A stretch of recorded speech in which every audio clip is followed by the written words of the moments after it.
You are listening to the Drink Less Lifestyle podcast with Dr. Sherry Price, episode number 34. Welcome to Drink Less Lifestyle, a podcast for successful women who want to change their relationship with alcohol. If you want to drink less, feel healthier, and start loving life again, you're in the right place. Please remember that the information in this podcast does not constitute medical advice. Now, here's your host, Dr. Sherry Price. Well, hello, ladies. I have to say that today is a day. Yeah, I know that sounds pretty profound to me today because my brain kind of wants to call it a bad day. But it's just a day, I'm deciding, as I'm recording this, because inside I'm feeling a little bit glum and a bit sad. Our little puppy, who's a little yellow lab, he's about, 9 or 10 months now. No, about 9 months. And he has a scratch on the side of him. And we took him to the vet thinking that the scratch is bleeding and oozing and that it might need to be stitched, but it doesn't. And he has to wear a cone on his head. Have you ever seen a puppy with a cone or any dog with a cone on their head? He's so sad. He can't do the things he normally does. And oh my gosh, it breaks my heart. And the funny thing is, ladies, is that a year ago, before we got this dog, I didn't want a dog. I'm not an animal person. I never was. But look at me. I'm turned to mush. It just goes to show you that people can change. So I'm just so sad for my little dog, Cody. And I just sat with him for a little bit and caressing him and petting him. And I just feel bad. We can't take him for a walk because we need this to heal. And it's really crushing my heart. And inside my brain, I kind of want to blame other things. I want to blame my husband for taking him to the dog beach where this happened because he's a puppy. And, puppies aggravate older dogs with all their energy. And so I'm thinking if he just didn't take him to the dog beach, this wouldn't have happened. And then I'm also blaming myself because this happened 2 days ago and we should have seen it and we should have taken him to the vet earlier. And I don't know. I just feel like it shouldn't have happened. Ever have those things that happen to you in life and you're just like, man, this shouldn't have happened. But as I teach my clients, we can't blame the circumstances for our emotions because we don't get anywhere. We don't get any relief and it keeps us feeling powerless and stuck. But I also teach in Drink Less Lifestyle, it's, not about the circumstances and it's all about our emotions and how to process them in a healthy way. And here's the thing, because I've learned to process my emotions and I've learned this skill that I teach to my clients, I didn't let my sadness stop me from going to the gym today.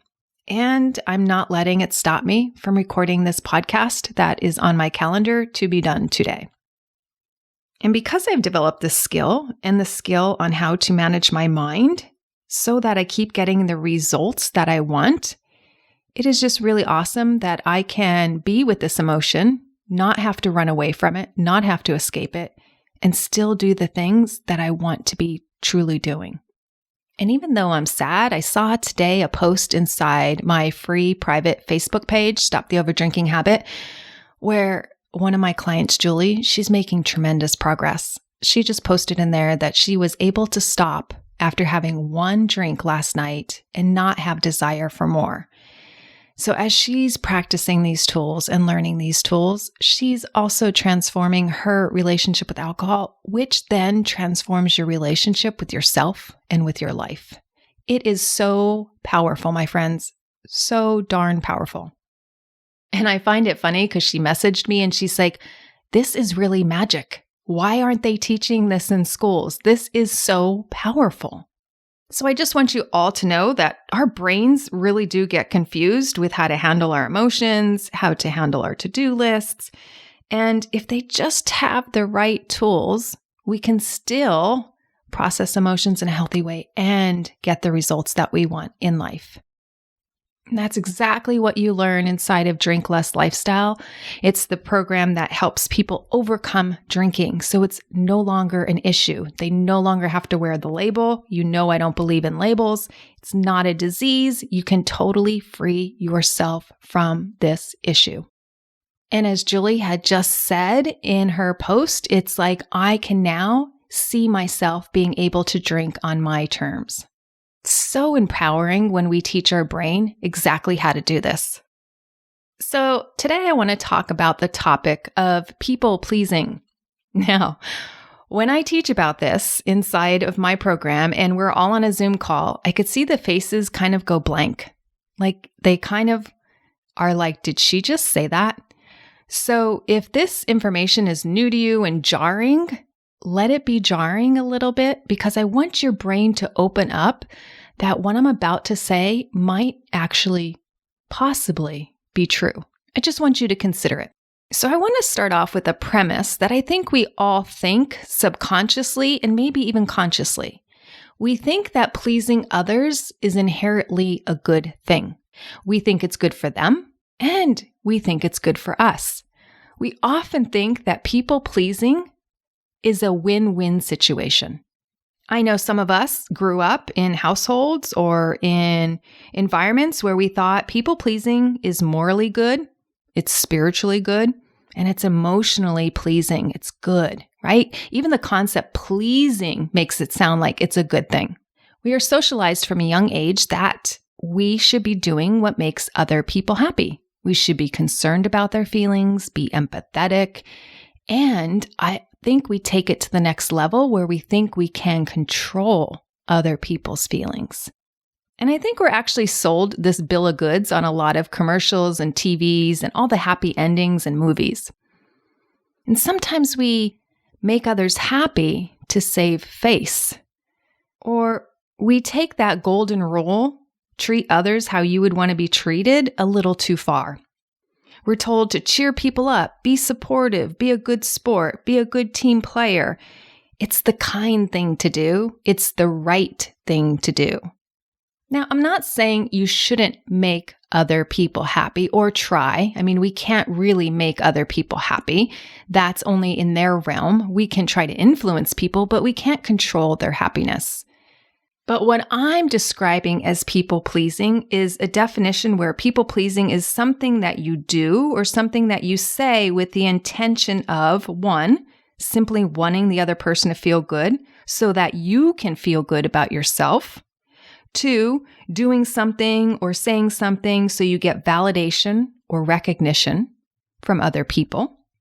Or doing something or saying something that you really don't want to do and really that you don't want to say, but you say it and do it anyway. So it's like you say yes when you actually inside mean no.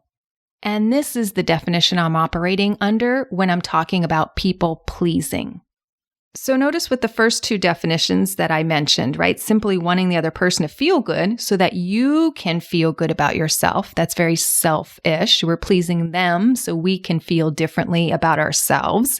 And so if you think about it, we're doing something with strings attached. The second definition, doing something for validation or recognition from others, that's also very selfish. And that's so that we can feel better about ourselves. So again, strings attached. And then finally, the last definition, doing something you don't want to do and saying that you want to do it, is lying. People pleasing can be a form of lying. You're not telling somebody your truth. Okay, so I want to break this down a little bit more with some examples and really show you how this can be showing up in your life. And it could be a reason, and I see it a lot in my program, of why women overdrink. So let's look at first, you do something to make the other person feel good, and that means you want to change how you feel. You think by doing this for somebody else, you're going to feel good in the process. So take, for example, your spouse, your neighbors, your girlfriends.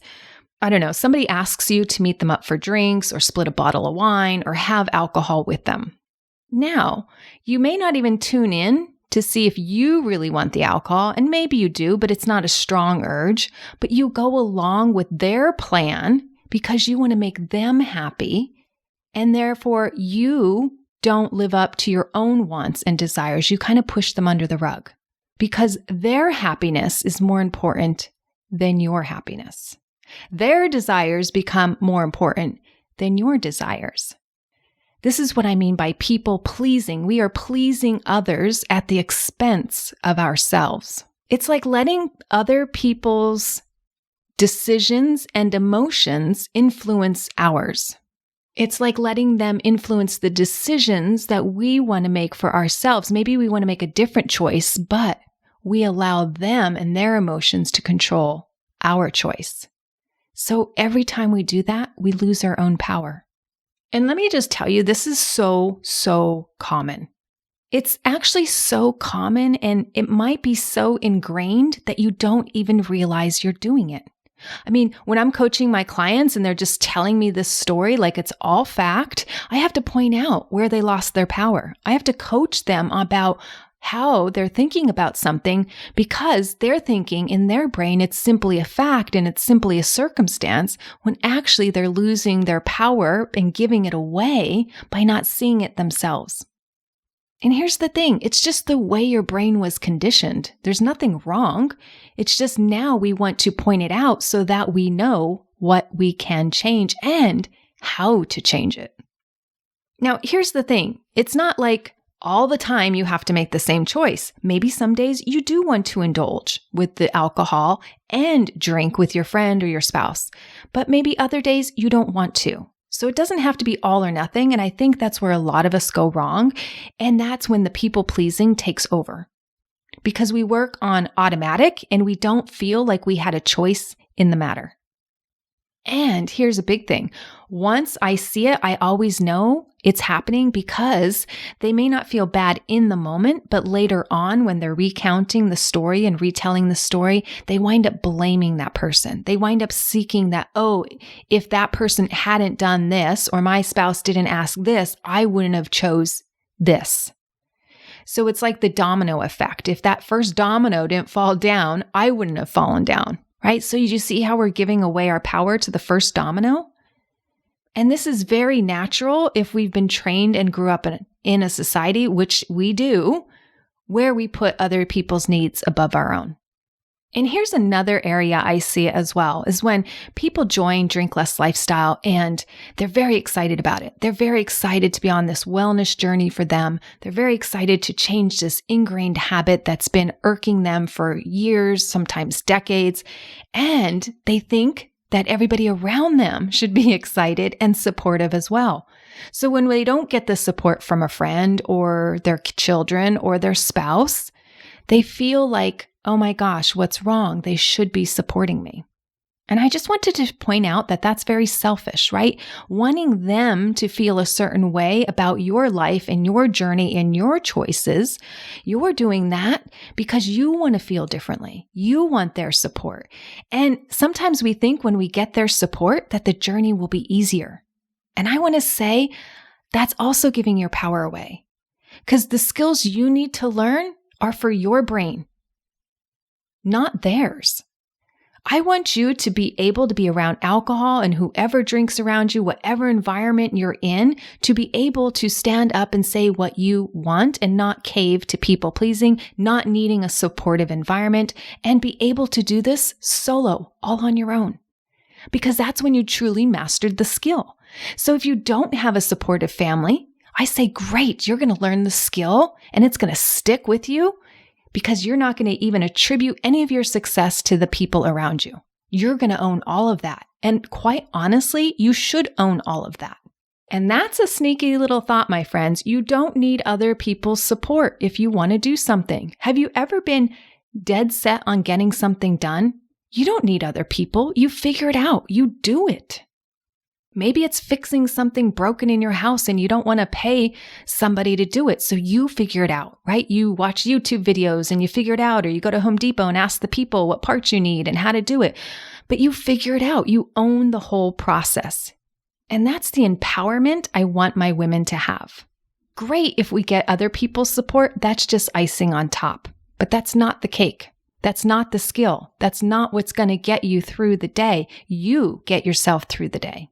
And think about it. That's not drinking on your terms. That's drinking on other people's terms. To me, that's not freedom from alcohol. That means you're still chained to it. You're still chained to other people's thoughts about it. You're still chained to something you don't want to be chained to, because otherwise you wouldn't blame and feel guilty the next day about it.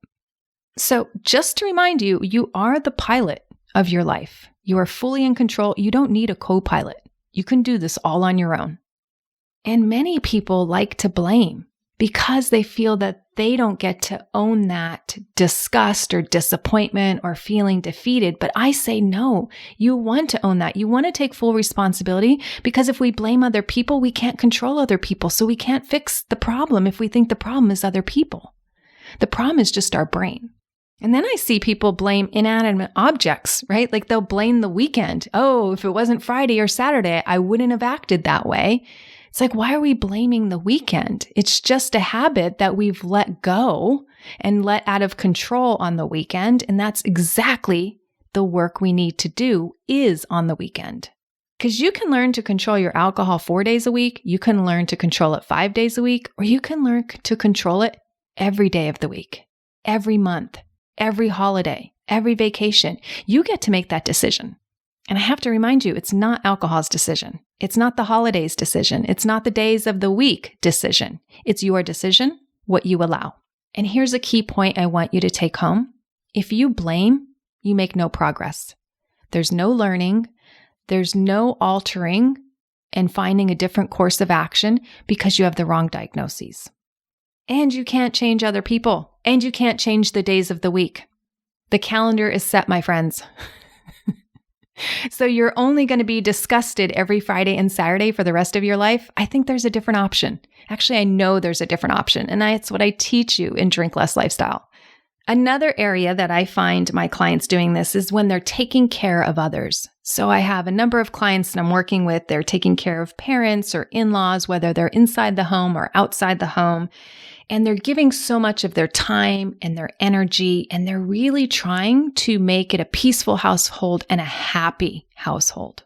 Their brain thinks that if I make my mom happy or I make my kids happy, that I'll be happy. But the truth is, the harder they're trying to make their kids happy, and even if their kids are happy all day long, how do they feel at the end of the day? Even if the parents that are living with them are happy all the time, how do they feel at the end of the day? They feel exhausted, tired, worn out, spent. Why is that? Because they prioritized other people's needs above their own. They've made other people's emotions more important than their own. They've stopped doing things for them. They stopped doing things that they enjoy. They stopped doing things that make them happy. Some people admit to saying, I stopped caring about how I look or what I eat or how I eat. I just throw it down the hatchet because that's all I have time for. Or that they forget to eat. And here's the thing. Then they get to the end of the day and they wonder why they have such strong craving for alcohol. They wonder why they're over drinking. And they're over drinking to tolerate the discomfort that they feel. They're over drinking to tolerate how they've just let themselves go or didn't pay any attention to their needs along the way, and it became all about somebody else. And their tricky brain will say, hey, it's just me wanting to relax. Isn't that normal? Hasn't society said that's normal? I'm not the only one doing that. But let's be honest, it's not really for the relaxation. I'll tell you, it's for the numbing. You want to check out of your current life because it's not fulfilling. It's not rewarding like you had planned it to be. You're too busy pleasing other people that you forgot about your own needs and yourself. You want to meet your kids' clothing needs, your kids' food needs, your kids' bathing needs, your kids' homeschooling needs, your kids' emotional needs, right? There are a lot of needs for kids and then the older parents as well. They have a lot of needs, health needs, doctors, meetings and visits and Zoom calls and all of the things. And then if you work outside the home on top of that, then you have your employer's needs and all those emails that need to be responded to and sent. Oh my goodness, it just keeps adding up, other people's needs. But you want to please them. You want to do a great job at work. You want to do a great job as a mom. You want to do a great job as an employee. You want to do a great job as a spouse. And unfortunately, our spouse usually gets the last of us. And we get nothing. We get to the end of the day where it's 3 or 4 o'clock, let's not even kid ourselves that we make it to 5 or 6, where we start fantasizing about that glass of wine or about a cocktail or about a shot or some beer or whatever. Because that's the only thing that our brain sees right now as relief. But what about your own needs? Do you stop and consider what those are? I tell you, I recently asked a mom with little kids inside my Drink Less Lifestyle program what her needs were. And do you know what she said? She just went stunned-faced and she looked at me and said, "Oh my gosh, no one has ever asked me that. I don't even know what they are." And she sat there in disbelief because she hasn't pondered this question in years. And I get it. As women, especially raising kids, taking care of other people, we get stuck in this people-pleasing mode all day long because that's how we are conditioned from a young age, that that's the right thing to do, that that's good, that that should bring us joy. And I want to say a lot of that is wrong. If you go back to the Bible verse, right? Do unto others as you would have them do unto you. Translated into the golden rule, right? Treat others as you would want to be treated yourself. That means if you want to stay in certain health guidelines and wellness guidelines for you, that you would enact the same thing for others. If you don't expect them to get emotionally worn out and exhausted and not take their naps when they needed to, why do you expect that from yourself? To run on empty when you don't expect others to run on empty? And here's what that sentence doesn't say. You do all things to make other people happy. That's how a lot of us interpret the golden rule, that it's about making other people happy. That's not what it says. It says, do unto others as you would want to have done to you. Now let's consider the case of my daughter, who's 10. She would love it if I fed her sugar for breakfast, lunch, and dinner, and snack, candy all the time. But because I want to do unto her as I would want done unto me, and I know it's best for her and healthy, of course I'm not going to feed her sugar and flour for all 3 meals and snack. But does that make her happy? Heck no. Does she throw a tantrum sometimes because I'm so strict? Yes. But is that the most kind, loving thing I can do as a mother? Absolutely. I can teach her healthy habits, how to take care of her body, how to keep it functioning in optimal form. We know that sugar leads to diabetes and heart disease and inflammation, and now we have the link to autoimmune conditions. Like, really, do we need more evidence? I'm pretty sold that sugar is not good for the body. That's not to say I'll never let her have it. Just like for me, it doesn't mean that I'm going to go out and get drunk all the time, right? But I'm not also going to take alcohol completely out of my life. I'm just going to have it sporadically. Now, if I was a people pleaser, I would say, sure, honey, have all the pizza and pasta and candy and Airheads and Sour Patch Kids, all that you want, all day long, as much as you want. That would make her a very happy girl. And that's only if I was concerned with her happiness. And this goes back to my last podcast. It's not about being happy all the time. I'm more concerned about her health and wellness and training her to make good decisions as an adult. I'm training her that she doesn't rely on food and eventually alcohol to make her feel better or to fix her emotions even temporarily. Because she's picking up the opposite in a lot of the movies she's watching. In Big Hero 6, in Baymax, right? The aunt that's taking care of, no, Tadashi's the one who died. His brother, she's like stress eating, right? And she's shoving in all the donuts, right? My daughter picked up on that. She's like, oh, stress eating, Mom. I had a bad day at school. Can I get some ice cream? No, that's not what I want to teach her brain. And I'm also careful not to deliver in a shameful manner where she feels bad or morally flawed for wanting it. Because that doesn't set you up for success in life either. And here's the thing, I want to teach her this because I feel very knowledgeable in this area and very confident that I can do this for her. And I have more influence now than when she's out of my house. She'll listen to me more now at her age than when she's 18 and beyond. At least that's what I'm thinking.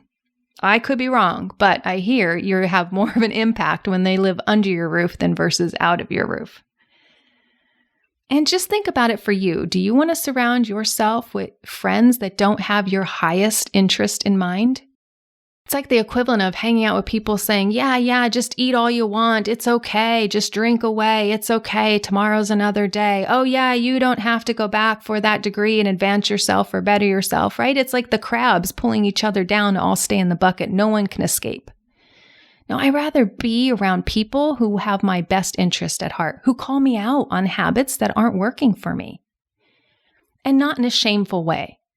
Because Lord knows we don't need more shame in our life. We have enough mom guilt, Catholic guilt, Christian guilt, religious guilt. We have guilt from all kinds of places, right? We don't need more shame and guilt.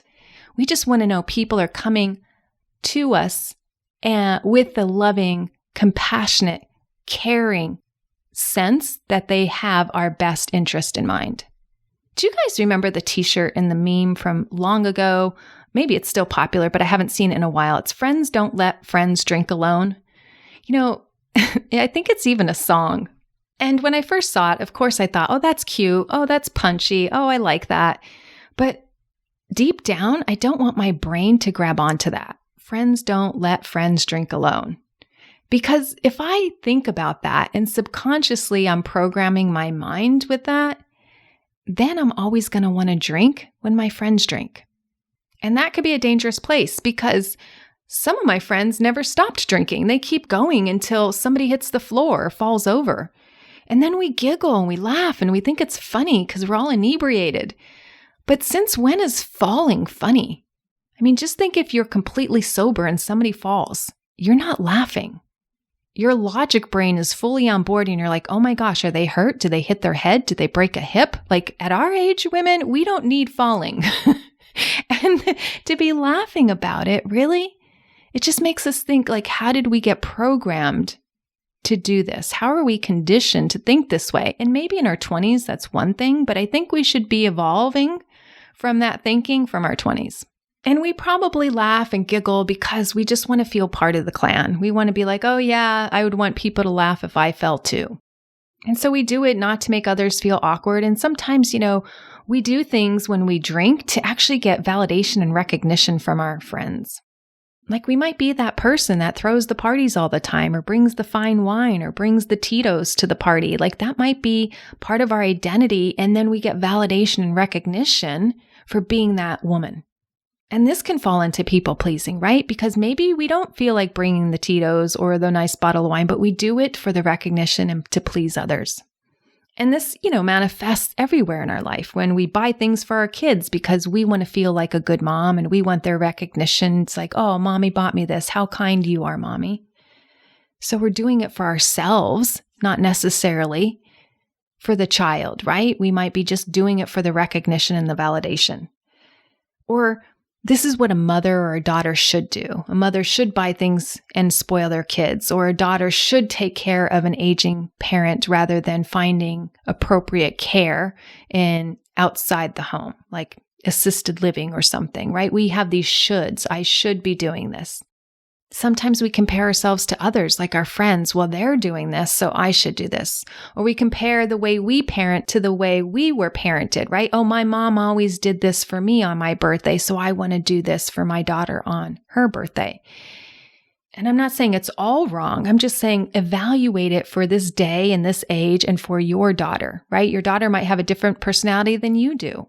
This day and age might be different than when our parents parented us.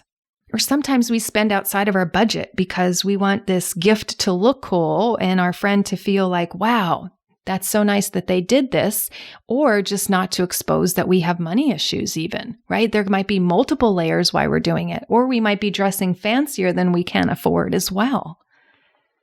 Sometimes we feel like we have to please people because we don't feel comfortable that if we tell them what we're truly thinking, that they'll actually like us. Like if we're ourselves and we speak our own mind or have our own views on a topic, we're afraid of putting that out there because we're afraid that they won't like our views and they don't like our stance on a topic. Sometimes we do all the things. I'm sacrificing here. I'm sacrificing there. I'm taking care of everything. We have that martyr syndrome going on because we just want somebody to recognize us. We just want somebody to say thank you for all that you're doing, right? That's a form of people pleasing. And the most insidious one, I think, is when we think this is what kind people do. Kind people always go out of their way for other people. Kind people always put other people's needs before their own.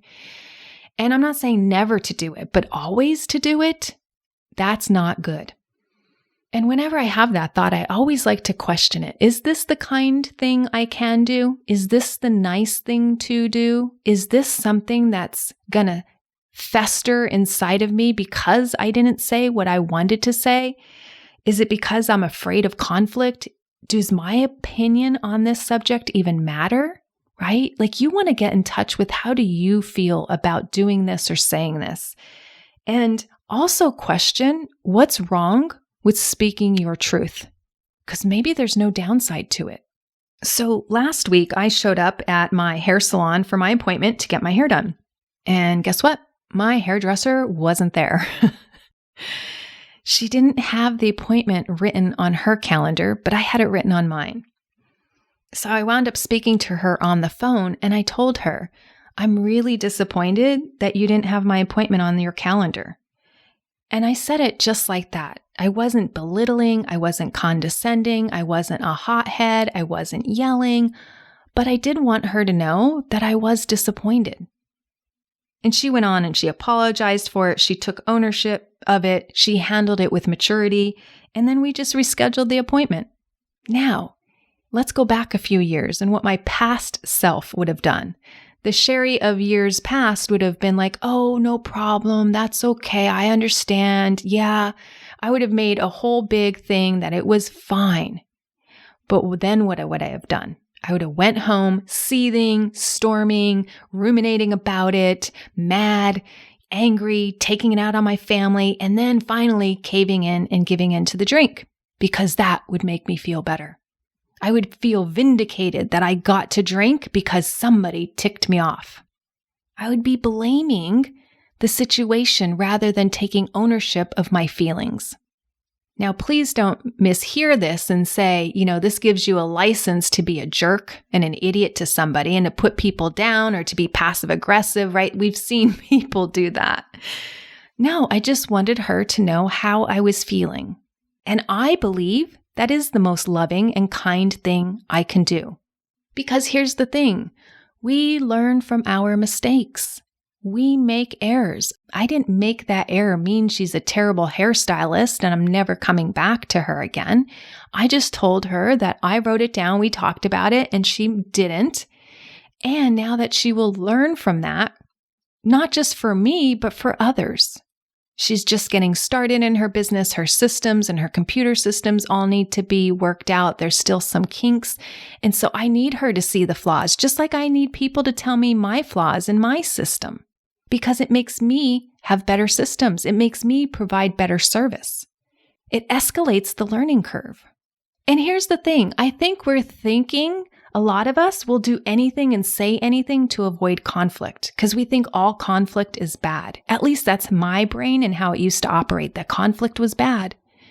Unless you engage in conflict, and when I engaged, I had to win, right? My agenda was to win at all costs. I don't have that mindset anymore. I don't see my emotions as triggering and as activating as that way anymore. Ever been at an airport where they cancel a flight because of weather?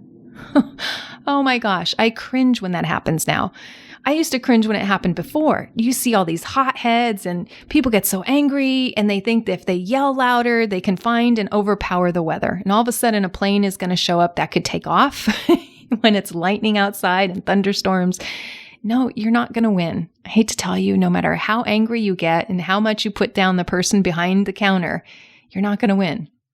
And this story is funny because I was just telling the ladies a few weeks ago in Drink Less Lifestyle that I used to be one of those hotheads. I used to be that fiery redhead that was like, hey, I need to get on the next flight available, even if it's not on another airline and it's not your airline, right? I used to try all the things to get my way. And I was telling them specifically about this trip I had, and I got stuck in Barcelona a few years ago. And I'm on the phone with British Airways because that was one of the connecting partners, and then American and la, la, la, and la, la, la. And it turns out, I'm yelling and screaming and just acting with not much maturity. Yeah, I wound up staying in Barcelona for 2 extra nights. And I wonder if that was by chance or by design. And it's funny to me because later on, I had a similar issue come up where I got stuck in Barcelona, but I was put on a flight later that day and I handled that one very calm. So I don't know if it has to do with my emotions or not. I'm not saying that's the cause, but it's just quite coincidental. And I bring this up because it's such a key component to why people overdrink. Because we overdrink because of our emotions. We always look to alcohol to take us to an additional or different emotional state. I say additional if we're feeling good, we want to add on top of it. And if we're feeling bad, we want to escape it, right? We get to that place where we just want our emotions to be muted, to go away, or to go on, 10 times what they feel like if they're good emotions. So if you don't learn the skill of emotional management for all of them, particularly the bad ones, I find you can always find a reason that you're going to want to overdrink. Then that's when people say there's a slippery slope and I don't know why I overdo it. Well, we know why. And now my brain has learned how to become results focused rather than emotion focused. I think a lot of us get tied up in our emotional based focus and we forget about the results that we want to create for our lives. Just like today, I could have sat in my sadness. I could sit with my dog, right? But I didn't. I didn't let my emotions take over the results that I wanted to create for today. And so finally, I want you to think about people pleasing can actually be a way that you lie. You say yes when you mean no. And really investigate why you do that. Could it be that you were like me and that you wanted to avoid conflict at all costs? Maybe you volunteer for something because you feel you have to rather than wanting to. And notice if you do that, you're complaining about it the whole time. You're grumbling. You don't want to do it. But you said yes when you meant no. Or maybe you go with the flow a lot and you don't really speak your mind. And then you feel like you get lost. And you don't really know what you want because you never put a stake in the ground. You never say what you want. And there's damaging effects to never speaking up for yourself. And here's what I want to offer. Conflict is a part of life. It's a normal part of life. Conflict will always be there. There are 7 billion plus people on this planet, friends, and we are not going to agree with all of them. And we're not going to agree with all parties that even live under the same roof. Conflict is a part of life. It's a skill that you can learn to manage and navigate in a tactful, adultful manner. And here's the thing. What if people do disagree with us? So what? What do we make that mean? People disagree all the time. They agree to disagree. There's no problem with it. We're not going to be killed or we're not going to die because of it, right? It's just a disagreement. One party can think one way and another party can think another way. But our brain loves to operate that everybody should think like I do. And that's just not true. That's just not reality. And here's the thing, every time you get into conflict, you actually may be one that changes your view. And if you don't, at least now you really know what you believe in. Conflict builds resilience. Conflict builds independence. And when we handle conflict right, it builds our self-esteem and our self-concept. So it is a good thing. I mean, just look around at the world. We can see all forms of conflict happening out there. And we can use conflict as a reason to polarize ourselves from other people, or we can use conflict as a way to consider other people's views, even if they disagree with our own. And we can unite under that premise as well. So the bottom line I want to leave you with on people pleasing is that it's exhausting. You're trying to make all these other people happy, but where does that leave you? Tired, worn out, bitter, resentful, sad, depressed, feeling defeated, feeling like you don't matter? And I find that chronic people pleasers often turn out to be chronic complainers, and they turn to overdrinking because they're bitter, they're resentful, they can't know how to take out time for themselves, and the only way they do that is by symbolizing, hey, here's a glass in my hand, that means mom's off duty. That means I'm off duty. That means I'm not responsible. But deep down, is it solving anything? Still miserable, still anxious, still depressed, still stressed out. Alcohol doesn't solve anything, but your brain thinks it's a magical solution. And just think about it. People pleasing costs you your authenticity. because you're hiding your true beliefs and your true wants. You may be even hiding it from yourself. You may not even be connected with what that is. People-pleasing costs you your goals. You're living for other people, but not for you. Or maybe you're living for other people's opinions of you and not your opinion of yourself. People-pleasing can cost you your integrity because you don't stand up for what you fully believe and you don't commit and go all in on yourself. And you're not always acting with honesty. And people-pleasing can also cost you your happiness because you are not living the life you want to live. You're doing the life for others. And here's the thing, you're doing the life that you think they want. They may not even want the life that you're giving them. They might not even want all the help you're giving them. Not if it's coming with bitterness and resentment and needing to check out at the end of the day. So stop doing this to yourself. Stop creating this mental tension and all this anguish. Start recognizing your own needs and putting them sometimes above other people's needs. That's what we're called to do. And this is exactly the work we do inside Drink Less Lifestyle. It's creating that lifestyle where drinking isn't used as a coping mechanism. It's where we don't use alcohol as an emotional solution. We make peace with it and we create freedom from it and freedom from the need to drink. And we become women who can take it or leave it. And I invite you to apply for this amazing program and join us. Within 12 weeks, your relationship with alcohol will be transformed. All right, my friends, thank you for listening today, and I'll see you next week. Hey, if you're loving this podcast, I'd love to hear from you. Please rate and review this podcast as it helps others discover this work and free them from alcohol. And I'd love to read your review and give you a shout out on an upcoming episode. Cheers. Thanks for listening to Drink Less Lifestyle. If you're ready to change your relationship with drinking now, check out the free guide, How to Effectively Break the Overdrinking Habit, at sherryprice.com/startnow. See you next week.